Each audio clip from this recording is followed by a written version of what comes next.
Okay guys, it's Mr. G, and today we're going to do a little lesson with clay. And I'm going to show you how to make a pinch pot with clay. So I've got a big lump of clay. This is 25 pounds of clay. I've got a little wire cutter tool that I'm going to use to cut this clay so I can get some smaller pieces. The kids in art class love to see this. This wire, when you pull it tight, it acts like a nice knife, and it cuts right through the clay, and you open it up and you get a nice chunk of clay. I don't know how well you can see that from up above, but I'm going to get rid of the majority of this clay. Take my wire tool, put it aside, and then I'm going to take what's called a fettling knife. And this is a clay knife, and it's called a fettling knife because to fettle means to cut away the excess of what the edges and clay that you don't want to use. So I'm going to cut a few pieces here to use, and then I'm going to teach you how to make a pinch pot. So we're going to make some small pinch pots. I'll make 3 different ones. So I'm going to cut this clay into thirds. And what I'm going to do is, you should always have a mat of paper or cardboard or something. Sometimes they'll use a board covered with canvas so that the clay doesn't stick to a smooth surface like a table. So I'm going to make this into a ball. Now, the first mistake that some people do when they're making a pinch pot is they'll try to make it too quick. What you need to do is you hold it in your 4 fingers in each hand, so you kind of cradle it like this, and then your thumbs are on top. And then you rotate this, you can let your fingers do the work, you rotate this in a round pattern like this.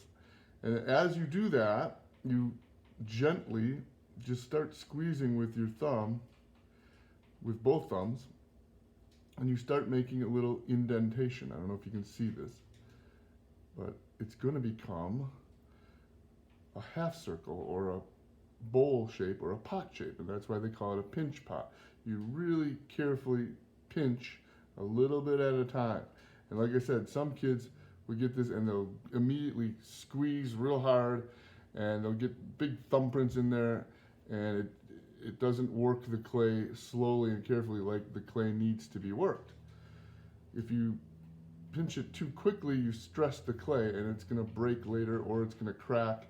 So you can see how this is becoming a circle, or I should say a half of a sphere. If you make 2 of these and you join them, you can make a round ball out of a pinch pot.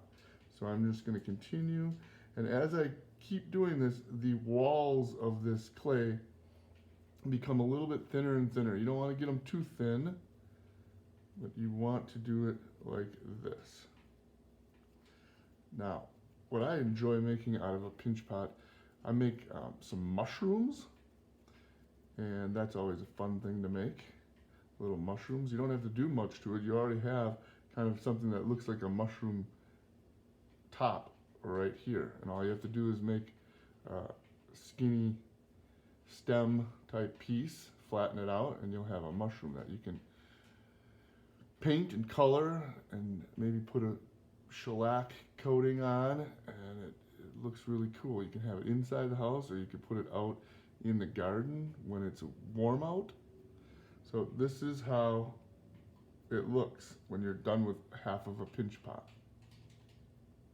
There's another really cool thing that we've made in school before, where you take the pinch pot and you kind of close it up like this, and you can have, this looks kind of like a giant mouth, and I'll put this aside for now and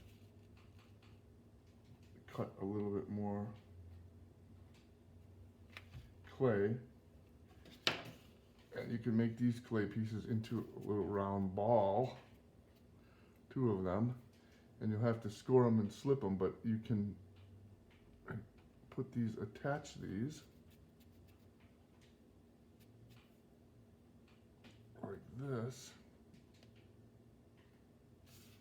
and then I don't know if you can see this again with the camera, but it becomes like a little creature. You can make little teeth and put them in there, and then you can put pennies or paper clips or whatever you might have laying around. This would be a little container to put things in.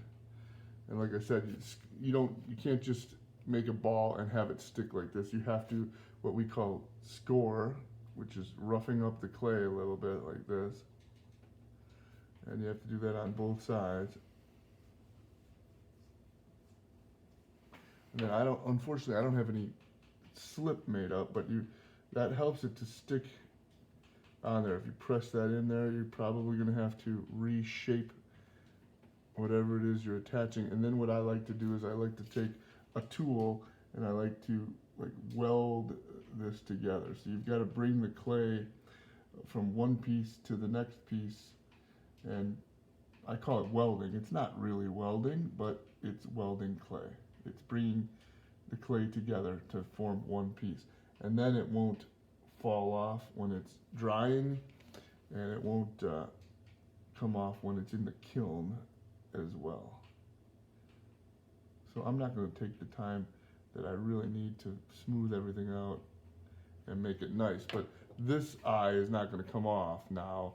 This eye will, because it's not scored and slipped and welded back on.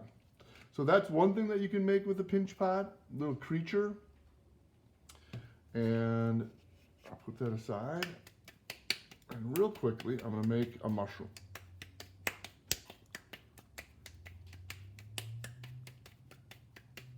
Okay, so we're going to start, and we're going to start rolling. This one's a little bigger, I think, than the first one. And again, little by little. We've got to do it kind of slowly.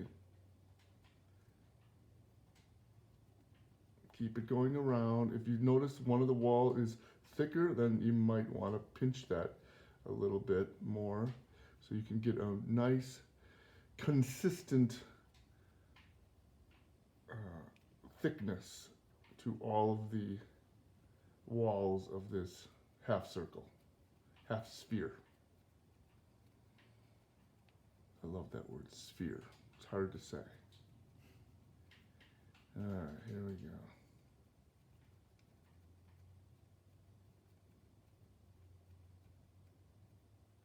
So that's coming along, and if we want to shape it so it looks a little bit more like a mushroom, then we can kind of poke the top so it's a little bit more, press your thumb on the inside to make it a little more pointy on top. And then you can use things like a pencil or a tool to make some lines in it. You can just kind of drag it from the middle down, always rotating it and just pulling a line straight down. You can use pencils, you can use paint brushes, you can use anything that will help you get a little bit of texture. Or you can leave it smooth. You can use a marker cap if you want to make one that's got polka dots or something. You can press that in there, and when you paint it later, you can have polka dots in your mushroom cap. That looks really cool and colorful too. So you could put that all over. That one was a little deep. Don't press it too deep, otherwise you'll poke a hole through your clay. Just give it enough to give it a little impression, a little texture. And then we'll set that aside. And then we can take some of our extra clay that we have, and we can make a stem. So basically what you're doing with that is you're going to squeeze with your hand. If you want it to be a little bit like textured, to have some interesting lines in it, you can use the lines that are in your hand. And then to make it flat, kind of just give it a little bit of a, see how that's a nice flat bottom.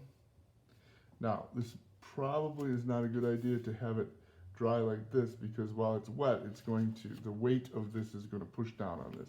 But if you want to, again, score it, score the inside, and you press hard. And then again, you want to try to weld it in there. And I don't really have the greatest tools to do that right now, but kind of weld it together. And then making sure that it's standing up straight, you can let that dry out that way. And when you're done, you'll have to fire it. After it dries out for a week or so, you'll fire it, and then you can paint it.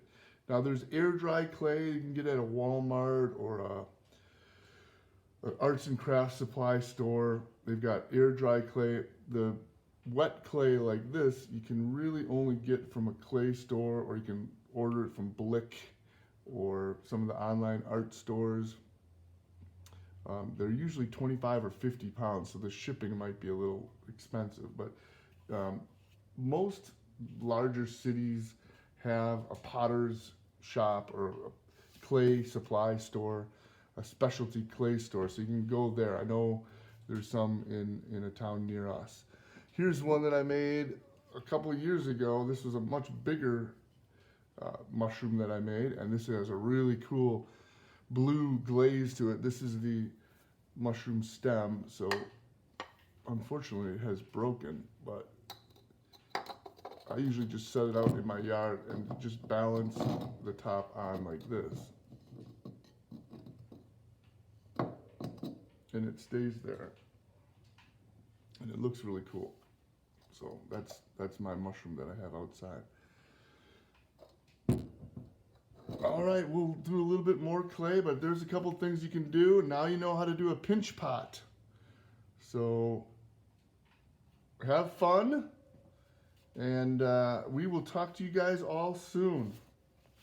Bye-bye.